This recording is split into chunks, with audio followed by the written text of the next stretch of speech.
भूर्भुवः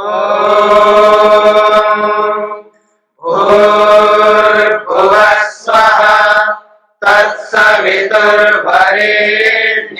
भर्गो देवस्य धीमहि धियो यो नः प्रचोदयात्।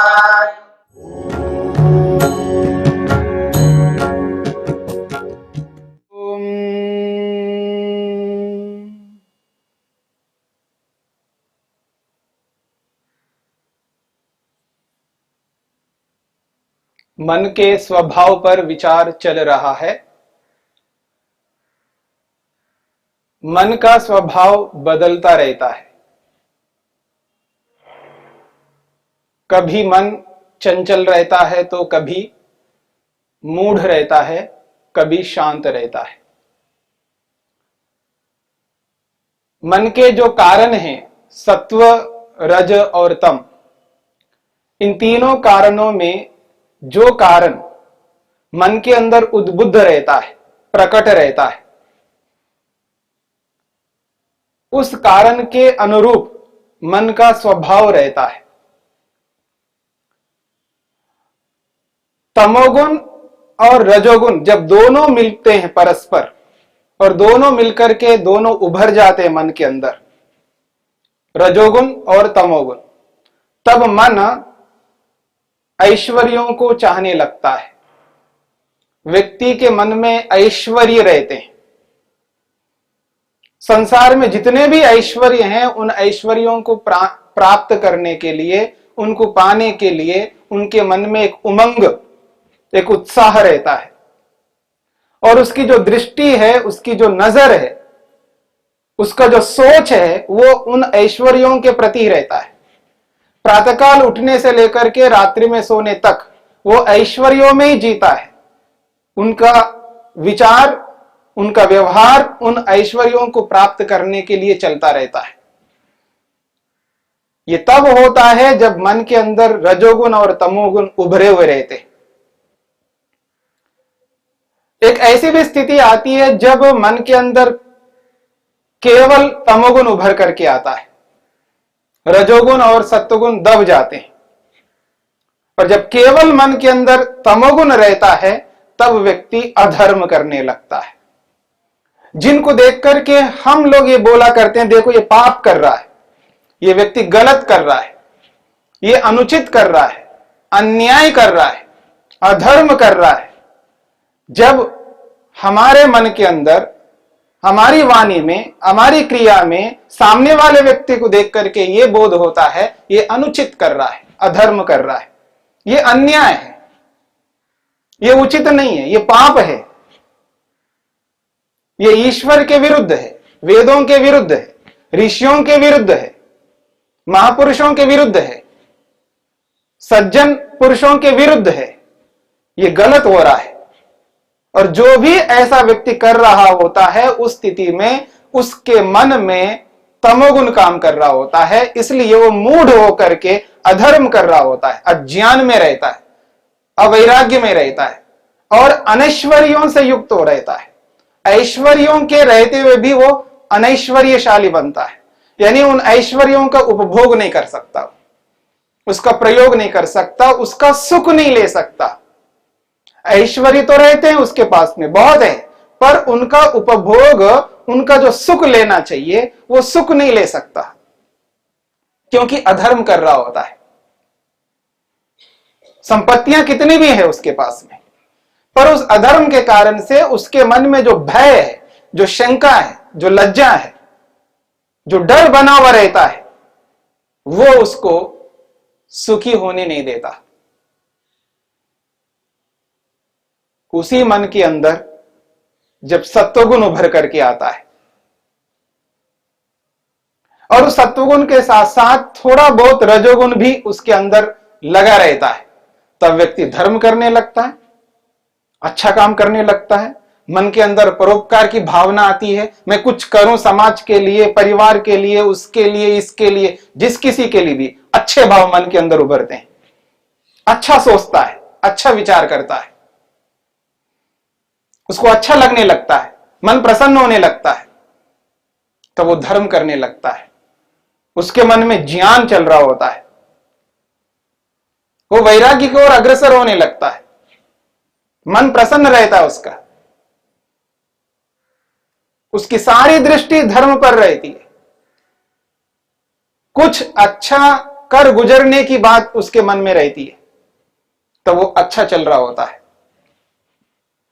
पर ये जो अच्छा चलना है, धर्मयुक्त रहना है, न्याय से युक्त रहना है, पुण्य से युक्त रहना है, ये जब तक निरंतर नहीं चलेगा तब तक व्यक्ति उस ओर नहीं बढ़ सकता है, वैराग्य की ओर नहीं बढ़ सकता है, ईश्वर की ओर वैसा नहीं बढ़ सकता है जैसा बढ़ना चाहिए व्यक्ति को। होता क्या है, हमारे जीवन में जब हम धर्म करने लगते हैं तो करते रहते हैं और अचानक धर्म को रोक देते हैं, फिर अधर्म करने लगते हैं। अधर्म करने लगते हैं तो अधर्म करते ही जाते हैं, करते जाते हैं, फिर रोक देते हैं, फिर ठोकर लगता है, फिर रुक जाते हैं, फिर धर्म करने लगते हैं, फिर धर्म करते करते फिर रुक जाते हैं, फिर अधर्म करने लगते हैं। यह श्रृंखला निरंतर बदलती रहती है हमारी। इस कारण से जिस मुकाम पर हमको पहुंचना है, जिस लक्ष्य पर पहुंचना है, जिस उद्देश्य के लिए मनुष्य जीवन है, वो वैसा का वैसा धरा रह जाता है। इसलिए उसको निरंतरता देनी होती है। जो मन के अंदर प्रसन्नता आई है, जो खुशी हो रही है, जो अच्छा लग रहा है, जिस धर्म को हमने किया, जिस ज्ञान विज्ञान से युक्त हुए, जो उपकार हमने किया है, जो मन को एक सुकून मिल रहा है, उसको वैसा ही बनाए रखने के लिए निरंतर व्यक्ति को धर्म करते जाना होता है। फिर अधर्म को हाथ नहीं लगाना होता है, अधर्म की ओर झुकना नहीं होता है। इसलिए योग दर्शनकार कहते हैं तदेव तदेव चित्तम मनः, वही मन, रजोलेश मलापेतम स्वरूप प्रतिष्ठम सत्व पुरुष अन्यता ख्याति मात्रम धर्म मेघ ध्यानोपगम भवति। तदेव वही मन, रजोलेश मलापेतम, मन के अंदर सत्वगुण उभरा हुआ है, सत्वगुण के कारण से ही व्यक्ति धर्म कर रहा है, ज्ञान को प्राप्त कर रहा है, मूर्खता को, अज्ञान को प्राप्त नहीं कर रहा है। धर्म के साथ साथ ज्ञान से युक्त है और वैराग्य की भावना से युक्त है, उपकार भी कर रहा है, शांत रह रहा है, लेकिन उसके साथ में थोड़ा रजोगुण है, इसलिए उसको ऐश्वर्य भी साथ में चाहिए होता है, ऐश्वर्यों से भी युक्त रहता है, ऐश्वर्यों को उपभोग भी कर रहा होता है, और वो ऐश्वर्य सांसारिक ऐश्वर्य। लेकिन जैसे ही मन के अंदर जो रजोगुण थोड़ा सा उभरा हुआ है, वो भी दब जाता है।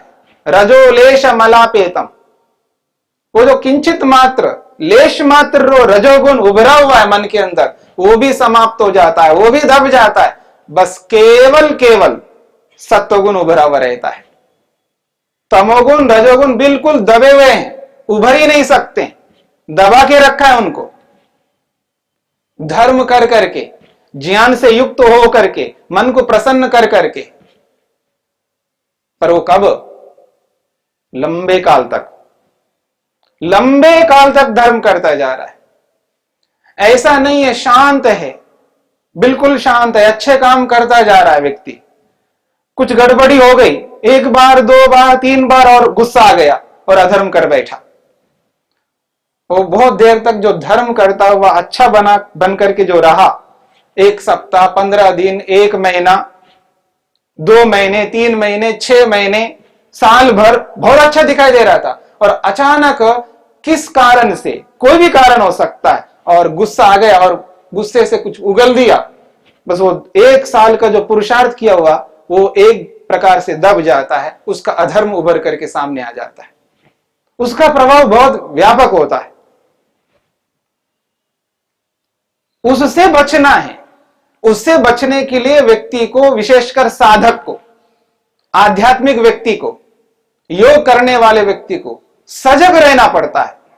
उसको सतत ध्यान रखना पड़ता है, कभी मेरे मन के अंदर, मेरे व्यवहार में कोई ऐसा कार्य ना हो, ऐसा व्यवहार ना हो, ऐसी भावना ना आए जिससे मेरा किया करा है सारा व्यर्थ हो जाए। इसके लिए विशेष ध्यान में रखना होता है व्यक्ति को। तो उस स्थिति में जब रजोगुण बिल्कुल ही नहीं उभरा हुआ है, लेश मात्र जो उभरा हुआ था वो भी दब गया, केवल सत्वगुण रहता है, तो वेद व्यास जी कहते हैं स्वरूप प्रतिष्ठम, रजोलेश मलापेतम स्वरूप प्रतिष्ठम, मन अपने निज स्वरूप में आ जाता है।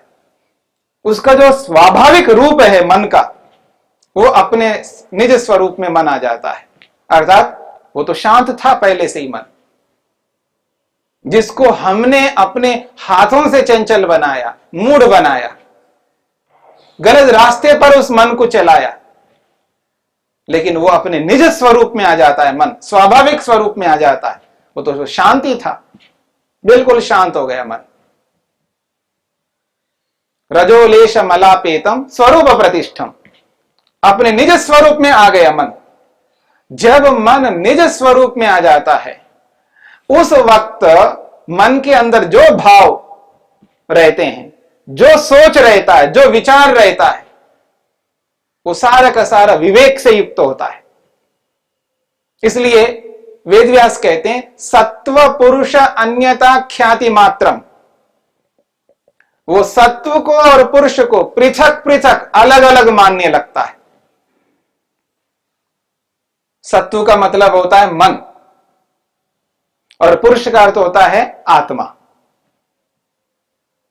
सत्व शब्द से सारे जड़ पदार्थों को ले सकते हैं, पर यहां सीधा सीधा आत्मा के साथ मन जुड़ा हुआ है, और मन को और स्वयं को यानी आत्मा को बिल्कुल अलग मानता है।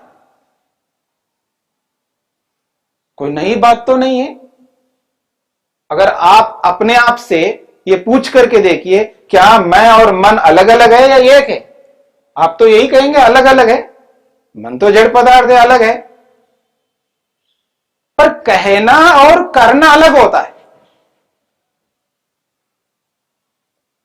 ये तो ऐसा ही है, झूठ बोलना चाहिए या सत्य बोलना चाहिए।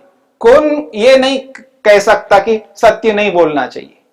सभी ये बोलते हैं सत्य बोलना चाहिए, न्याय करना चाहिए, धर्म करना चाहिए, पुण्य करना चाहिए, उचित ही करना चाहिए। सभी यही कहते हैं। कहना तो बहुत सरल है, सभी कहेंगे, पर जो करता है, जो कह करके जो करता है, वो है बात। कहना सभी कह सकते हैं, बोलने को सभी बोल सकते हैं, सिद्धांत को मन में कोई भी स्थापित कर सकता है। ईश्वर सर्वव्यापक है, सब जगह रहता है। जो भी हमने ईश्वर के बारे में वेदों के माध्यम से, ऋषियों के माध्यम से, महापुरुषों के माध्यम से सुना है, जाना है, समझा है, ऐसा ऐसा है, पर उसको वैसा मान करके व्यवहार में वैसा ही करना, ये तब व्यक्ति कर सकता है मन के निज स्वरूप में रहता है। स्वरूप प्रतिष्ठम, मन जब अपने निज स्वरूप में रहता है, तब उसको यह एहसास होता है ये जड़ है और ये चेतन है। उस स्थिति में वो ये नहीं कह सकता मेरा मन नहीं मानता, क्या करूं, मैं तो करना चाहता हूं लेकिन मन नहीं मानता, मन चला गया। नहीं मानता, मन चला गया, ये वो व्यक्ति नहीं कह सकता, ना वाणी से कह सकता, ना व्यवहार से कह सकता। जब व्यक्ति को यह कहा जाता है कि अब ये कर सकते हो, नहीं कर सकते, हां जी कर सकता हूं, फिर क्यों नहीं करते हैं? क्यों नहीं करते ऐसा? क्योंकि मन को रोक नहीं पा रहा था, मन नहीं लगा रहा हूं, यह मन नहीं लग रहा है, मन नहीं मानता है। ये जो स्थितियां आ रही है सामने, व्यक्ति के सामने व्यवहार में, वो ऐसा नहीं कर सकता। जब उसको यह बोध होता है, पता लगता है ऐसा करना चाहिए और ऐसा मैं कर सकता हूं, तो करना प्रारंभ कर देता है वो वैसा ही। क्योंकि उसको यह पता रहता है, बोध रहता है, मन जड़ है और मैं चेतन हूं, मैं कराने वाला हूं, यह करने वाला है। जब तक मैं नहीं कराऊंगा तब तक ये नहीं कर सकता। जब तक मैं गाड़ी चलाऊंगा नहीं, स्टार्ट नहीं करूंगा, तब तक गाड़ी स्टार्ट नहीं होगी। वो खड़ी रहेगी, वो जड़ पदार्थ है, वो अपनी इच्छा से नहीं चल सकती, मेरी इच्छा से चलेगी। मैं चलाऊंगा तो गाड़ी चलेगी, नहीं चलाऊंगा तो नहीं चलेगी। ये जो स्थिति है, ये है स्वरूप प्रतिष्ठम की स्थिति में होता है। मन जब शांत रहता है, अपने निज स्वरूप में रहता है, सत्व पुरुष अन्यता ख्याति मात्रम, जड़ को और चेतन को, मन को और आत्मा को बिल्कुल अलग अलग मानता है। जड़ को जड़ मानता है, चेतन को चेतन मानता है, और जड़ को जड़ मानता हुआ उसको जड़ की तरह ही उसके साथ व्यवहार करेगा, उसको चलाता है, मन को वो चलाता है। उस स्थिति में ये कहा जा रहा है धर्म मेघ ध्यानोपगम भवति। विशेष बात कही, जब व्यक्ति को यह एहसास होता है शरीर को शरीर और आत्मा को आत्मा, मैं आत्मा हूं, शरीर से भिन्न हूं, मैं शरीर नहीं हूं। किसी के साथ आप लगा सकते हैं, जैसे मन के साथ है ऐसे शरीर के साथ है, ऐसे मकान के साथ है, ऐसे और किसी भी वस्तु के साथ है। मैं अलग हूं, शरीर अलग है।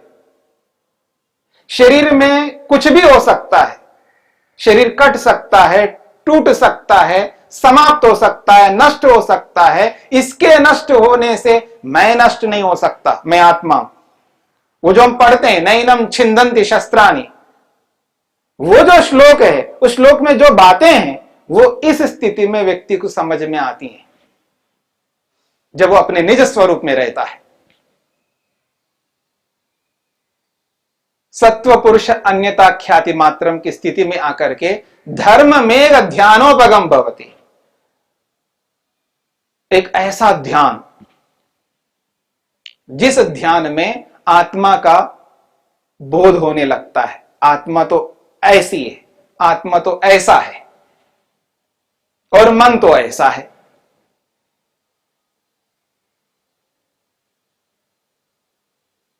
जब व्यक्ति को समाधि लगती है, उस समाधि में जो जो अनुभूतियां होती हैं, उन अनुभूतियों में एक विशिष्ट अनुभूति आत्मा को जो होने वाली है, जो आगे चल करके यहीं पर वेदव्यास स्पष्ट करते हैं।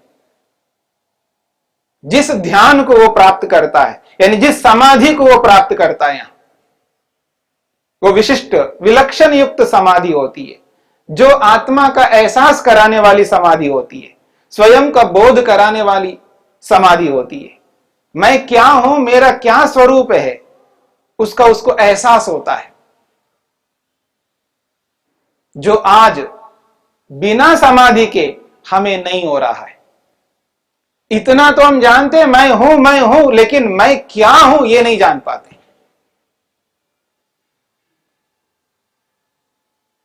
इतना तो हम जानते हैं इस डिब्बे में मिठाई है, मिठाई की डिब्बा है, मिठाई है, मिठाई है, मिठाई तो मिठाई होती है, जानते हैं अच्छी तरह। कोई भी मिठाई तो मिठाई है ना, मिठाई क्या हो सकती है सब जानते हैं, लेकिन कैसी मिठाई है ये जब तक डिब्बा नहीं खोलेगा कैसे पता लगेगा।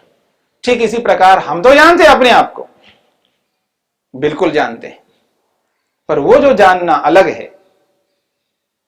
जब समाधि में बैठ करके व्यक्ति स्वयं को जानता है, वो जानना अलग है। यह स्थिति इस मन के अपने निज स्वरूप में रहने पर ही हो सकती है।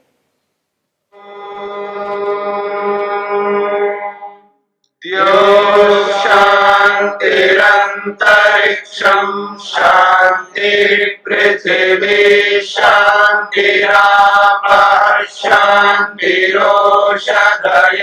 शांतिः वनस्पतयः शांतिर्विश्वे देवाः शांतिर्ब्रह्म शांति सर्वं शांति शांतिरेव शांति क्षमा शांतिरेधि। ओम शांति शांति शांति।